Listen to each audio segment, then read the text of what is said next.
Hey guys, what's going on? My name is Gordon Masson, and welcome to another edition of not even another edition, my first ever Smackdown live review. Now, this, I would like to say it was good, but it wasn't bad for usual Smackdown reviews because enough that you can just say for that is it's taped. But this was the draft edition. This is what everybody was hyped up for, and everyone expected SmackDown to feel more important. That was the mission out of this. Hence the reason that it was on SmackDown to make it have more of an important vibe toward it. And WWE, you failed and dropped the ball miserably.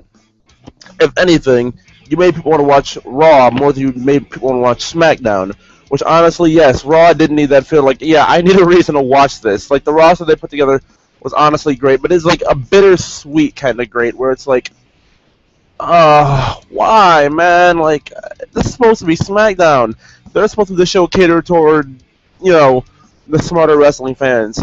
And, WWE wanted, I guess it was like, Daniel Bryan and Shane even said, like, we're tendering this toward the audience that, likes, wrestling more than story-based wrestling. Like, the stories are told in the ring more than the stories are told, backstage or with authority figures or anything like that. It's just, we're in a situation and a spot, personally, where it's just like, everything was all fucked up tonight, man. But, you know what, I tried as hard as I could because I had 1,000 different things with Draft Central on the network and everything. I had 1,000 different things going on, and I tried to be as active on Twitter as I could tonight, and that's not saying I wasn't. That's just saying I wasn't as active as I would have liked to been. I would have liked to react to the whole Dean Ambrose thing on Twitter, which I never really got to do. But, I was sitting here, making smart little remarks and everything. Then Balor's smile kind of made me feel, it kind of made me feel a little better, because at this point, this is where Raw started taking their huge step ahead of SmackDown, and everything just started feeling like, okay, Raw's literally about to open the floodgates of the floodgates and just rain all over SmackDown. So, with that being said, I mean, we basically just, yeah. This is not a good night to be SmackDown. That's basically what I'm trying to say here. So, with that being said, let's get into this. Let's jump into what we call this SmackDown Live review. So, I'm gonna close this, take this down, and we're gonna get into this. So first tonight, we jump right off and start the show immediately with the draft picks. We start the show right off the bat. Stephanie and Mick do have the first overall pick, and you know what? I figure this. Right now, I'm going to do this. Instead of making everything so much more difficult and running it down how the WWE did it, I'm going to run down what everyone wanted to know first. That would be the draft picks. I am sorry about my cat. She's just making noise to make noise. But I'm going to run down the draft picks first. And while I do, I'm just going to need 1 second here because, yeah.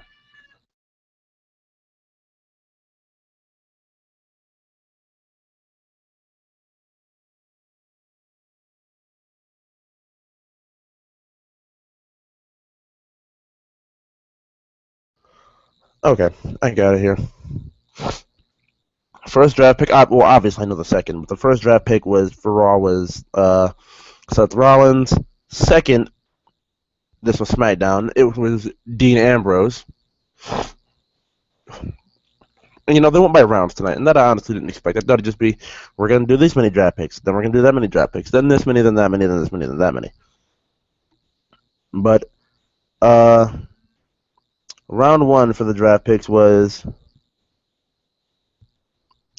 Raw, Seth, Charlotte, and Finn Balor. SmackDown's round one, Dean Ambrose and AJ Styles. Round two for SmackDown. Not for SmackDown, for Raw. This is Raw. Roman Reigns, Brock Lesnar, and The New Day. SmackDown, Cena and Orton, which means at some point down the line here, people, we're doing this again. At some godforsaken point down the line, we're doing this again. And Vince looked at us like, my God, it's WWE's greatest rivalry of all time, which honestly it's not. So, yeah, I'm going to move on. Round 3 here for the WWE. For Raw, it was Sami Zayn, Sasha Banks, and Chris Jericho. And then for SmackDown, it was Bray Wyatt and Becky Lynch. And then draft round 4 for Raw was Rusev, Kevin Owens, and Enzo and Cass. SmackDown was Miz, Miz and Baron Corbin. Hold on, we're on round 5, guys. I gotta go see it. I think there might be something wrong with my cat. Just give me 1 second here.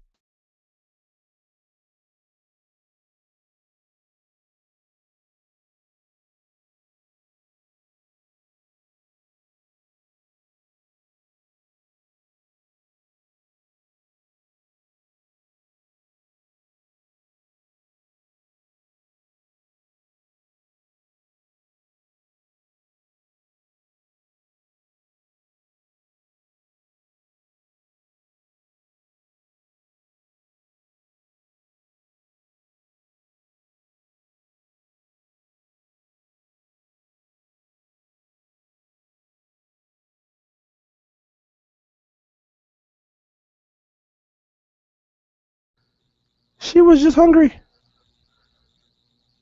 And my cousin was supposed to feed her earlier, but that's a whole different story for a whole other time that we're not going to explain. As I was saying, round 5.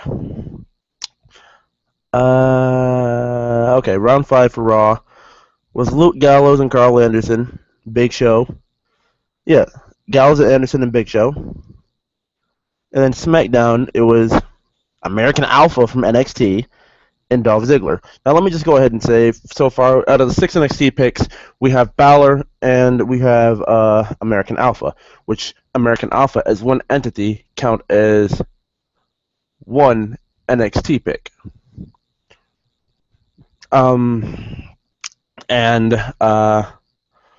What do you call it? Yeah, they count as one NXT pick. What was I going to say here? Yeah, they count as one NXT pick. And, there's Balor. And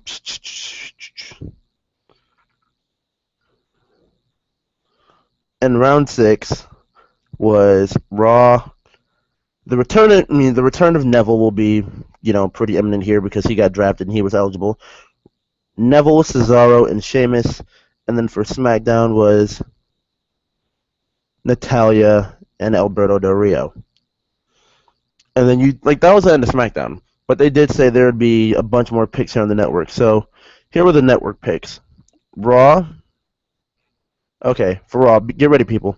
We got Golden Truth, Titus O'Neil, Paige, who should have been on SmackDown, honestly, Darren Young, Sin Cara, Jack Swagger, The Dudleys, Summer Rae, Mark Henry, Braun Strowman, Bo Dallas, The Shining Stars, Alicia Fox, Dana Brooke, and Curtis Axel. For SmackDown, it was the Usos, Kane, Kalisto, Naomi, The Ascension, Zack Ryder, Apollo Crews, Alexa Bliss from NXT, Breezango, Febreze. Eva Marie, sadly, the Vaudevillains, Eric Rowan, Mojo Rawley, and Carmella from NXT.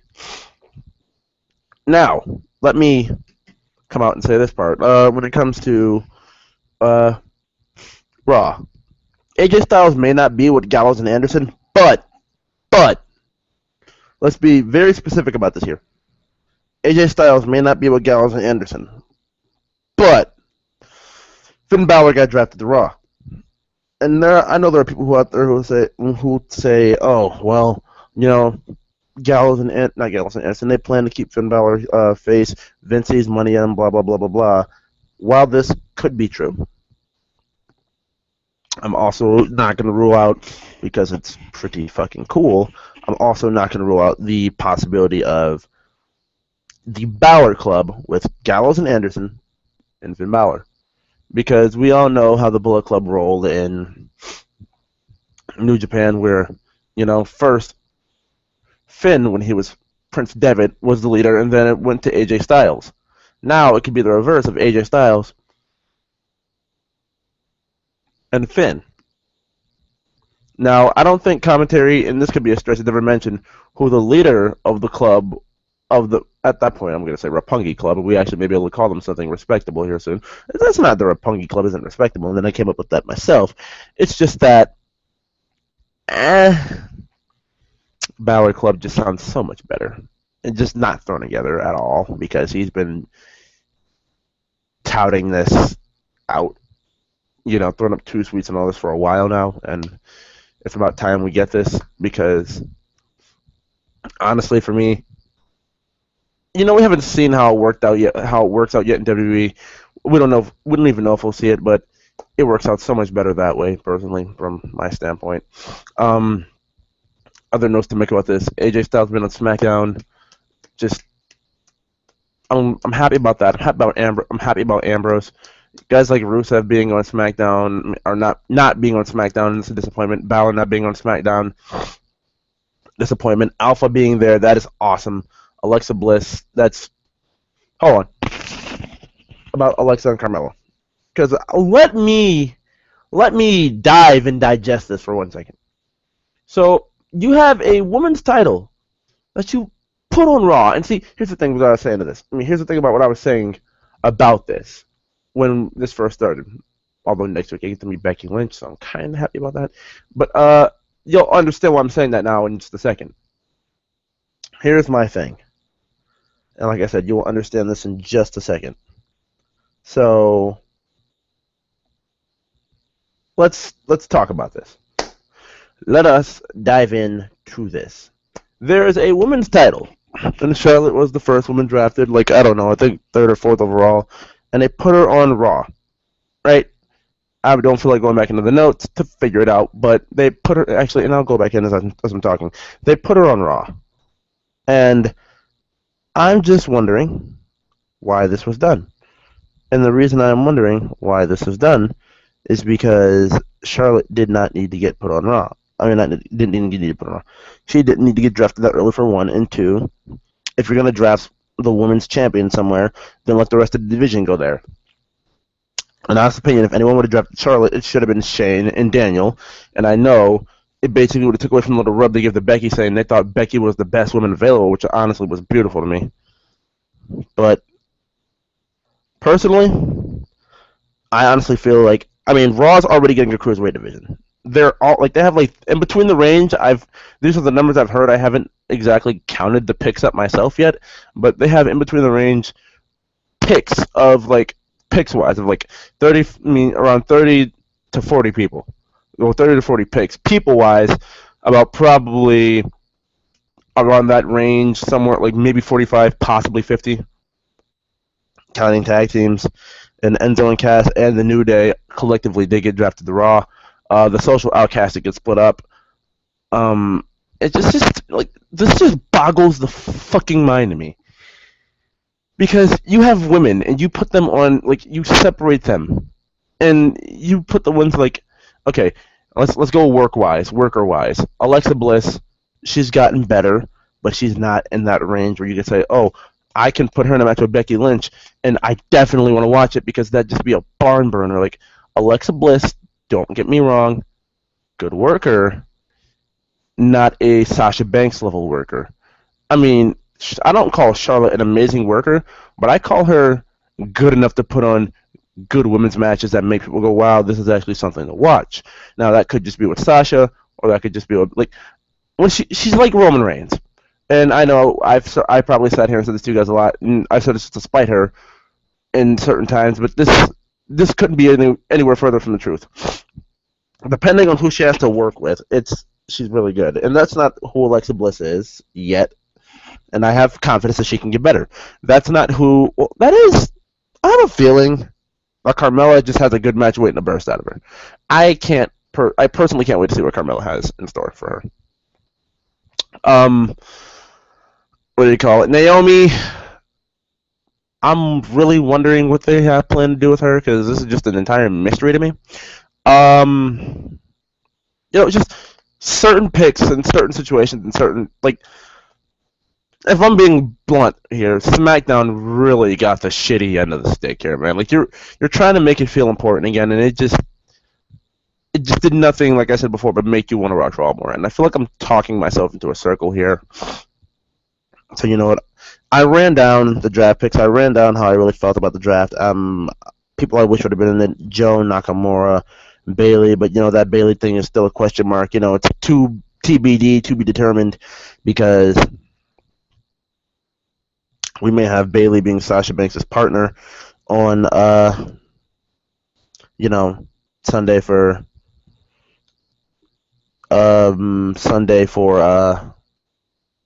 what the fuck? Oh yeah, we may have them being partners Sunday for excuse me.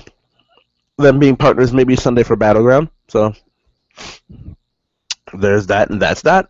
So we're gonna move on here, and I'm gonna get into my notes, and I'm literally just sitting here talking myself, and just talking and talking. I'm stalling until I can get these notes open, and because they're not loading, and I need them to load so I can 100% go over the show. Actually, let's just get to it because we have the first few draft picks here first. We get Cena versus Gallows.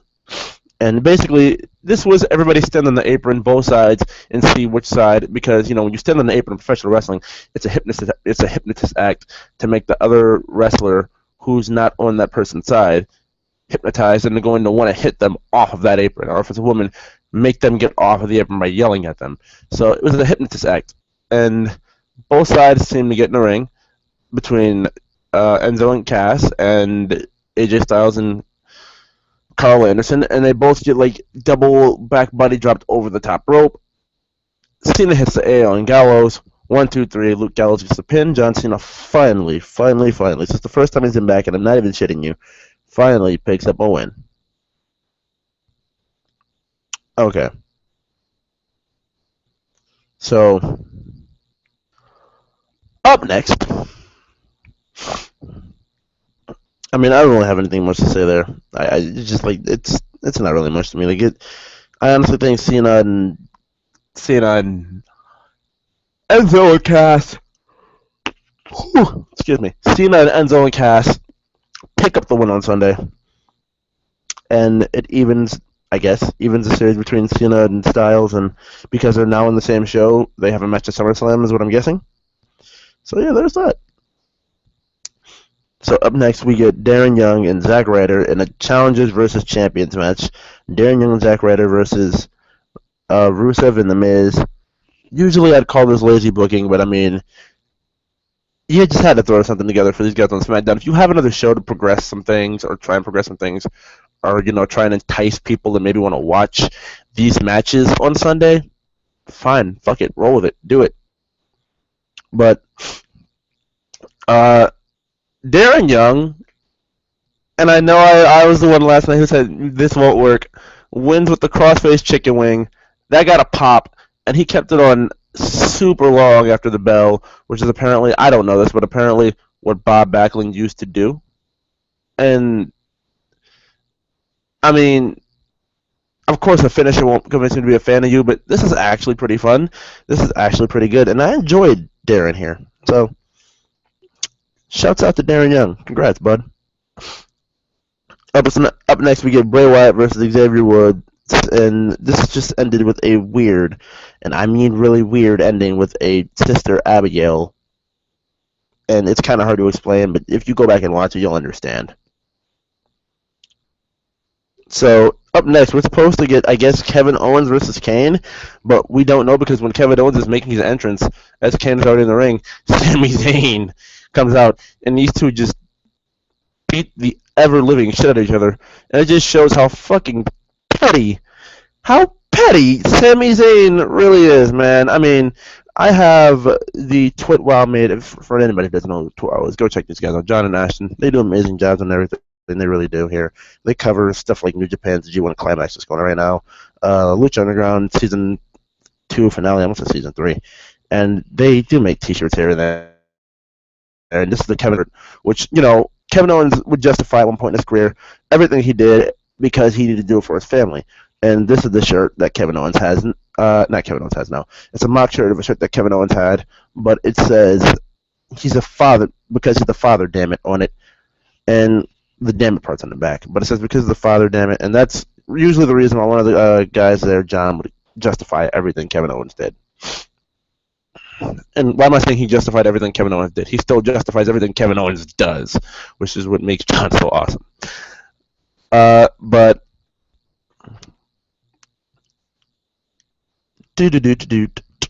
okay, so Kevin Owens gets not pop. He basically beats up Zayn, gets him in the ring, throws him to Kane, instructs Kane to choke slam Zayn, and then Kane grabs them both and double choke slams them both. So I guess this kind of furthers the the narrative of WWE telling the story of Zayn and Owens can't get their careers furthered without having that one final match. And I mean, I like the way they did this if you really think about it, because Owens is trying to have a match with somebody who's not Sami Zayn, or be involved in something with somebody who's not Sami Zayn. And who else does he get attacked by? Sami Zayn. When they both made the statement that their careers can't progress without them having this last match, which would have made sense also for them to have one last match instead of having, which also would have made sense for them to have one last match and be on different shows, but they're both on Raw, so there's that. Which another two guys, if they were going to be on the same show, probably should have been on SmackDown, but weren't. So yeah. I probably, I was thinking to myself when I did this, I was thinking to myself when I did this, I probably couldn't have remembered all these picks and where they went. But as I mentioned the guys' names, I'm just like, oh, he went here, he went there, he went there, he went there, he went there. Man, you guys don't even know. Okay. So, after this, by the way, if I didn't say it already, I did enjoy the whole, I did enjoy the Sami Kevin thing with Kane. I know it's crazy. I enjoyed it because it involved Kane, not because it involved Kane, but Kane was just there, and he just was the exclamation point to the story of we can't do shit without killing each other, and we kind of need to end this before we end up nowhere. But I guess where do we go from here?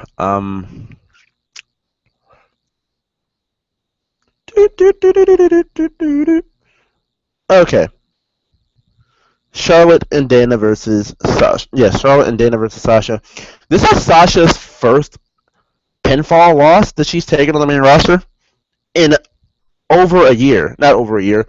In a year. Because I think, like they said on Raw yesterday, was the 1-year anniversary of the day that Sasha, Becky, and Charlotte debuted on the main roster. And Charlotte took the pin after she had Dana in the bank statement. Charlotte broke it up, hit natural selection, and that was it. 1, 2, 3, and Charlotte and Dana get the win. And like I said, her partner. I got a wild guess and a not so far off prediction. My not so far off prediction is her tag team partner will be Bayley. My wild guess is her tag team partner will be Trish Stratus. I say that because Trish has stated that she would like to come back and work with Sasha. She wants to work a match with Sasha as well. But, I mean, this is a good way to start. I mean, you say you have her back and all that shit. And then, I don't know, she also did say at one point to an interview that she'd like to come back as a heel. And, Sasha's a face. And honestly, I'd like to see Sasha face and, not Sasha face, Sasha heel and Trish face. But, whatever, right? So, Sasha ends up getting the loss here, and afterward, we move on, I guess.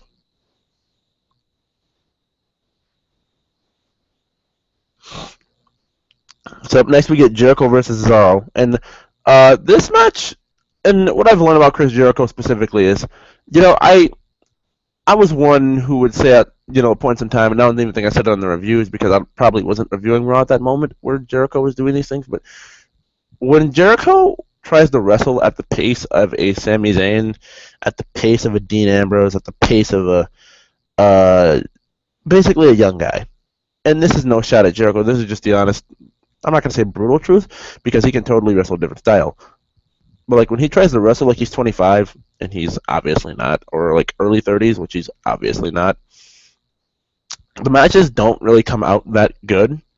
But when Jericho wrestles the pace of, when he wrestles at his own pace, and other guys can go at his own pace, which isn't really bad. It's not bad at all because they can still put on good matches, good finishes, and such like that. It doesn't really take away from anybody else. It doesn't really make them really sloppy or bad. But like when he wrestles at a normal pace, it's still pretty entertaining. Like tonight's match with Cesaro, pretty good match and pretty good ending. Cesaro did lose this match, but he lost it with Jericho catching him with a catching codebreaker. And can I just mention this, what Jericho did? And actually, hold on, before I do this, before I get into this match, I want to mention this too. Bray Wyatt had a Twitter feud, I think it was late last week or it was late last week with Matt Hardy. And about the final deletion match and about how it was like a poor effort and everything. By the way, delete! I love Broken Matt Hardy. I'm sorry, it's a guilty pleasure. I love Broken Matt Hardy. Don't look at me, man. No, but I wasn't saying no about loving Broken Matt Hardy. I was dead serious about that. But my thing here is Bray Wyatt, just like Broken Matt Hardy, put strands of gray into his hair to kind of match Broken Matt Hardy, which I honestly thought was funny as hell. I was texting one of my friend Caleb about that, and I'm like, well, you guys know Caleb. I'm like, dude, not Matt Hardy, Bray Wyatt. Whoa, that popped on me out of nowhere. Like, Bray Wyatt has a really Matt Hardy-ish vibe. He has the gray strand in his hair. Like, it's kind of doing the Broken Matt Hardy thing, which is kind of funny, but, that to me, honestly, was, pretty noteworthy itself. And Jericho in this match with Cesaro, he had, the parts of the shirt, like, Jericho does the whole thing that Kevin Owens does, and I didn't cut off the sleeves of this t-shirt, but he cuts off the sleeves. And what he did with the remaining parts of his shirt that he had was made them into a little scarf. Chris Jericho is the GOAT, dude. Chris Jericho is the greatest of all time, man. Like, little shit that Jericho always does to reinvent himself. And what I love about even tying Broken Matt Hardy back into this, when you're this old and you're in the professional wrestling business, like you're in your 40s and shit, and you've been doing the same thing for so long, Chris Jericho consistently, though, more so than Matt Hardy, has reinvented himself so many times, and it consistently works. Whenever Chris Jericho has it, like, Chris Jericho knows his bread and butter is working as a heel. Like, he can work for a face for so long with it being good, and then he knows when it's stale, which is why babyface runs for Chris Jericho don't last that long. That's not saying he's necessarily bad. It's just like one of those things where, oh, yeah, he's really good as a babyface, but he's phenomenal as a heel. So, there's that.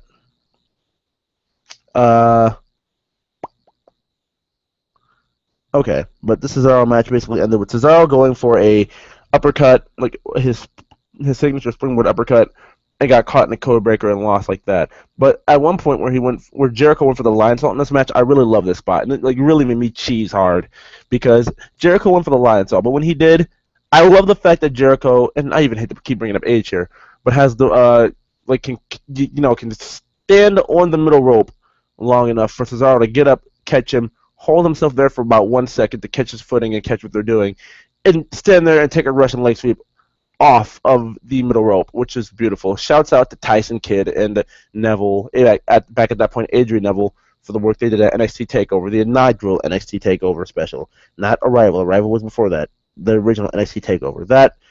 They did that spot, but it was jumping and it was faster, but, Jericho and working the pace and everything. Like I said, still wasn't bad. I loved it. That honestly just made me just cheese and smile so hard. So we're gonna move on, and this was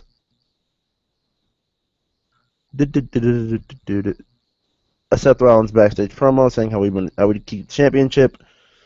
And this wasn't even a backstage promo. I think this was a promo on what do you call it? Draft Center, like Draft Central, whatever, their version of like Live Sports Center or whatever, or like CBS or something like that. Whenever the NFL does like games and all that crap, and they have their station there to cover everything else that's going on, like they'll give you updates on all that shit here and there. They did that here with Draft Central, and it was on the network while SmackDown was on.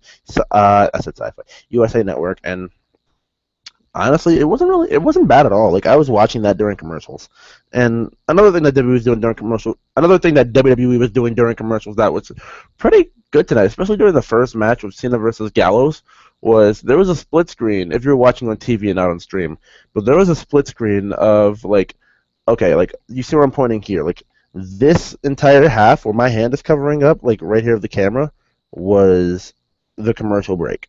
The other little corner that you see over there was the match, and they honestly need to do that more often. Like WWE, that was fucking awesome. If you're gonna do this, do this more often. Don't just make that a one-time thing. Put the split screen there with the match on it still, Raw's on commercial, because that was pretty fucking awesome of you to do tonight, and I enjoyed the hell out of that one. But I think they only did it once, because there was only one mid-match commercial. No, there were two, I believe. Yeah, Seth and Dean, I think they had one commercial break, but they didn't put the split screen up for that. But they should have. But speaking of Seth and Dean, that's next, and that's our main event. Seth Rollins, Dean Ambrose. Pretty fun, entertaining match. Didn't get as much time as last night, but still, for what they had, they made it work. They really did. But if you're asking me, I'd say tonight was better. Tonight was better from a conclusion standpoint. Thank goodness there was a conclusion to this. Last night was better from a straight-out match standpoint, but it's probably because it got a little more time. That's why.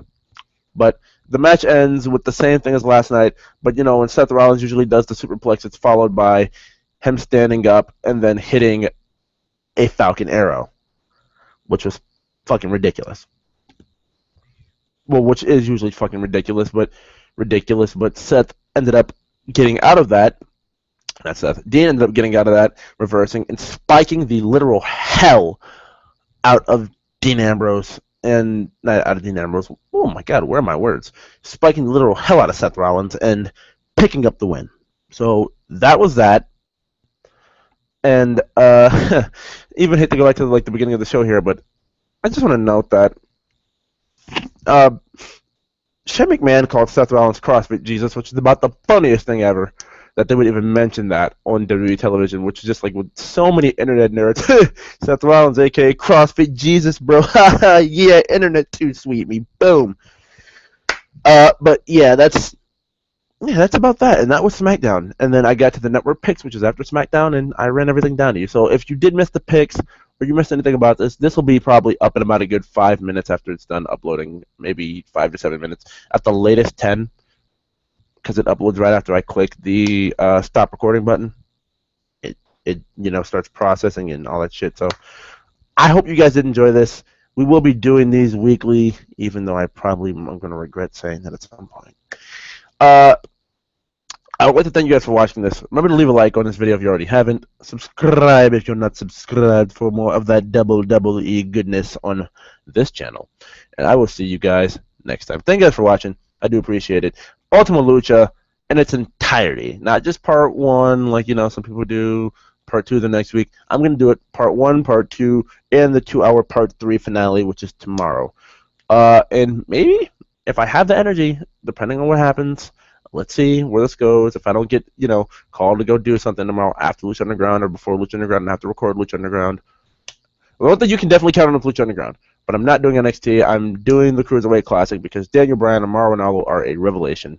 Speaking of Mauro Ranallo, he did pretty good tonight. For a live show, he did good tonight. Michael Cole was there too. I'm sitting there thinking, oh, no, they're going to let Michael Cole do the play-by-play, push Ranallo to the side a little bit. No, they didn't. It was a 4-man commentary team tonight, and Cole mostly didn't say anything egregious or offensive. He just sat there and did the role of color. So, you know what? That's about that. Like I said, thank you guys for watching. Remember to leave a like on this video if you already haven't. Subscribe if you're not subscribed for more of that WWE goodness on this channel. And I will see you guys next time. Thank you guys for watching. And see ya!